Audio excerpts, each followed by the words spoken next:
এই টেনশন সাময়িক সময়ের জন্য নয়, পুরাপুরি সময়ের জন্য দূর করতে। হয় এটা তো অবশ্যই চাই, এটার লেগে তো কত রাস্তা বাইসা নিলাম, কত কিছু করলাম। তাইলে 5 ওয়াক্ত নামাজ পড়। তোর কি টেনশন? তোর থেকে বড় বড় লোক যারা ঘুমাইতে পারে নাই, ডাক্তারের কাছে গেছে, কবিরাজের কাছে গেছে, ওষুধ খাইছে, বড়ি খাইছে, তারপরেও কি টেনশন দূর করতে পারে নাই। শেষমেশ কি তারা বাইসা নিতে 5 ওয়াক্ত নামাজ। 5 ওয়াক্ত নামাজ। হ্যাঁ, এখন টেনশন তো তাদের ধারে কাছেও আসে না, তাদেরকে ছুঁইতেও পারে না, তাদের ধারেও আইতে ভয় পায় টেনশনে। তাহলে তুই যদি সাময়িক সময়ের জন্য টেনশনের থেকে মুক্তি পাইতে চাস, তাহলে যে রাস্তা অবলম্বন করতে আসোস এটাই কন্টিনিউ চালাইতে থাক।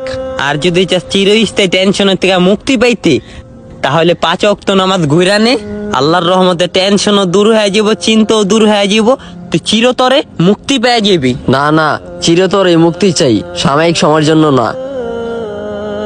কোনো প্রকার নেশা আপনাকে সুখ এনে দিতে পারবে না, আপনাকে প্রশান্তি এনে দিতে পারবে না, আপনার দুঃখ দূর করে দিতে পারবে না। এটা একমাত্রই পারবে 5 ওয়াক্ত নামাজ।